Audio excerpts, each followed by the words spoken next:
भागवत पुराण के अनुसार यह है माता तुलसी की संपूर्ण कथा। तुलसी से जुड़ी एक कथा बहुत प्रचलित है। श्रीमद् देवी भागवत पुराण में इनके अवतरण की दिव्य लीला कथा भी बनाई गई है। एक बार शिव ने अपने तेज को समुद्र में फेंक दिया था। उससे एक महातेजस्वी बालक ने जन्म लिया।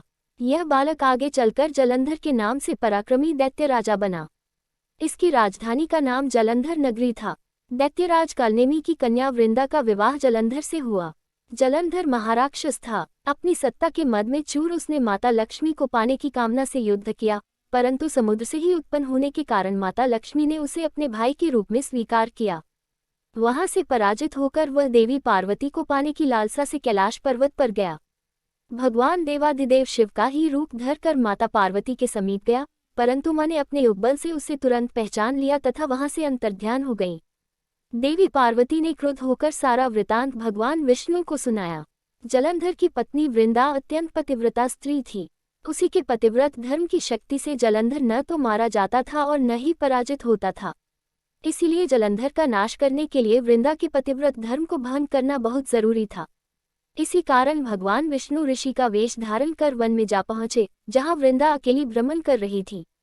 भगवान के साथ दो मायावी राक्षस भी थे, जिन्हें देखकर वृंदा भयभीत हो गई। ऋषि ने वृंदा के सामने पल में दोनों को भस्म कर दिया। उनकी शक्ति देखकर वृंदा ने कैलाश पर्वत पर महादेव के साथ युद्ध कर रहे अपने पति जलंधर के बारे में पूछा। ऋषि ने अपने माया जाल से दो वानर प्रकट किए। एक वानर के हाथ में जलंधर का सिर था तथा दूसरे के हाथ में धड़। अपने पति की ये दशा देखकर वृंदा मूर्छित होकर गिर पड़ी। होश में आने पर उन्होंने ऋषि रूपी भगवान से विनती की कि वह उसके पति को जीवित करें।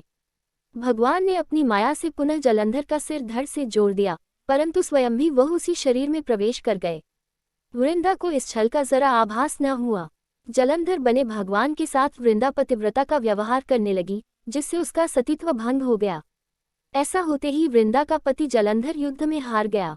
इस सारी लीला का जब वृंदा को पता चला तो उसने क्रुद्ध होकर भगवान विष्णु को शिला होने का श्राप दे दिया तथा स्वयं सती हो गई। जहां वृंदा भस्म हुई वहां तुलसी का पौधा उगा।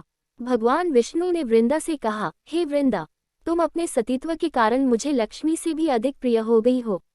अब तुम तुलसी के रूप में सदा मेरे साथ रहोगी।